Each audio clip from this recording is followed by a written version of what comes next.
Cheers guys! Tara na nga, makagawa nga tayo ngayon ng ating makukutkot, ating merienda for today guys. Kasi pag hindi ko ito ginawa ngayon, masisira na ito bukas. So meron tayong overripe na banana. So gagawa ako ngayon ng banana cupcake. So, banana bread sana, pero sabi ko ika-cupcake ko na lang para maitatago ko siya ng individual. So, tara!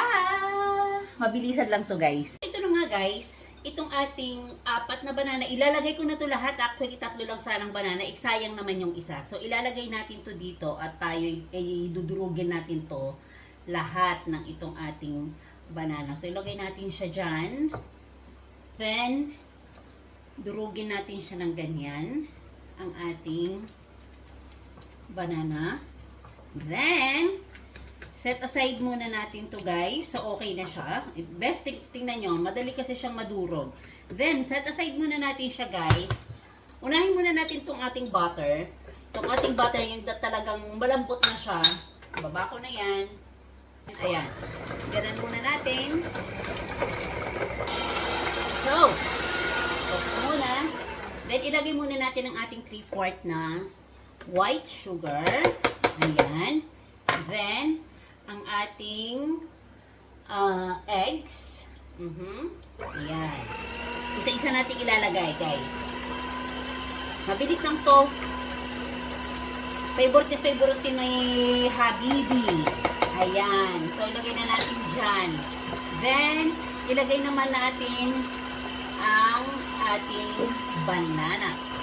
Off ko muna siya. Ilagay na natin ang ating na-mash na banana. Ayan. I-mix natin ulit. Lagyan ko na siya ngayon ng ating vanilla. Ayan. Napakasimple lang nito guys.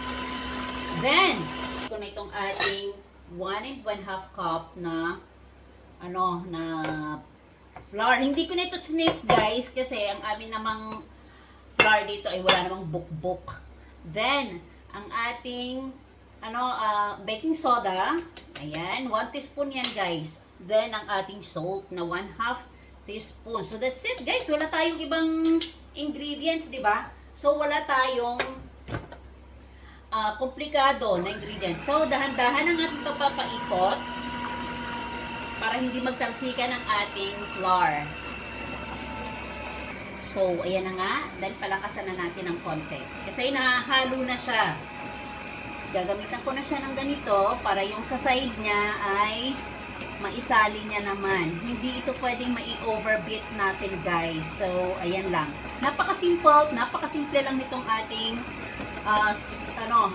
moist banana bread or banana cupcakes. Then, while guys, tayo ay nagpa-init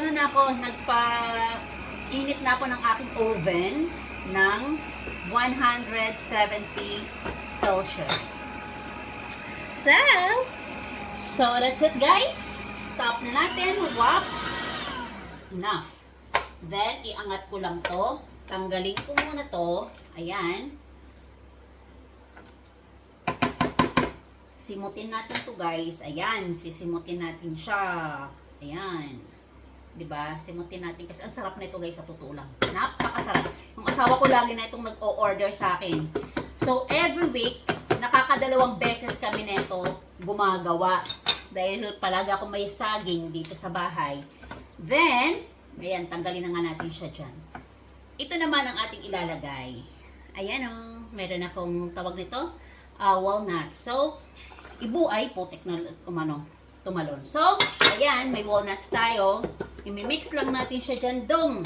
I-mix lang natin siya dyan, dong. Then, tingnan nyo nga, marami din akong pasas. So, iyan lang. Ito naman ay hindi naman kailangan kung wala ka. Kung gusto mo lang, kung wala kang ganito, pambili ng ganito, no problem, guys. Ayan. So, mix lang natin siya ng ganere.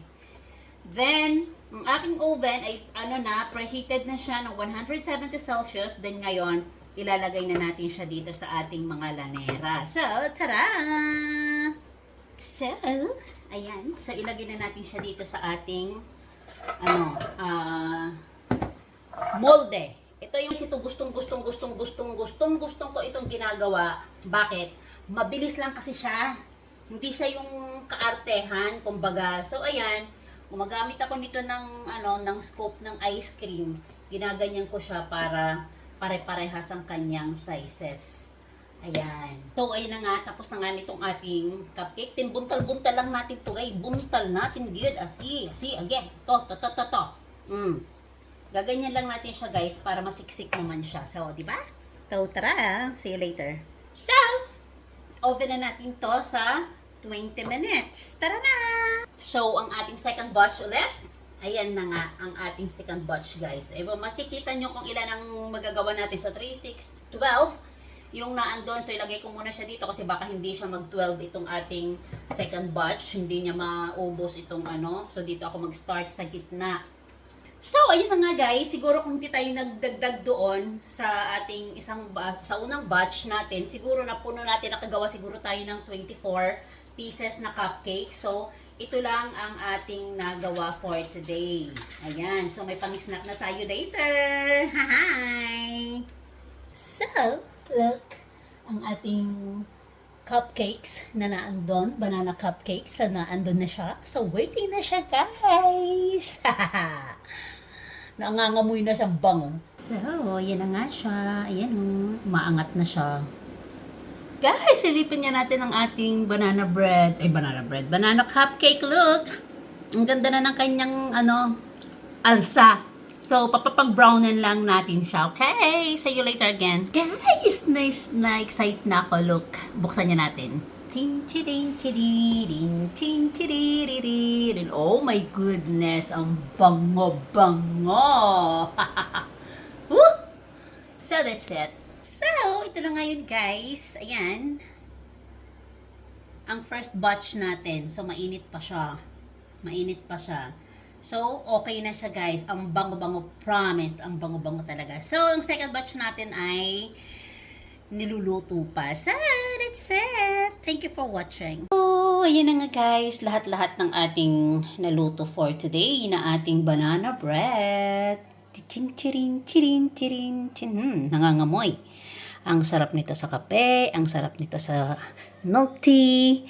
At sarap sa lahat. So, that's it. Thank you for watching. Bye-bye.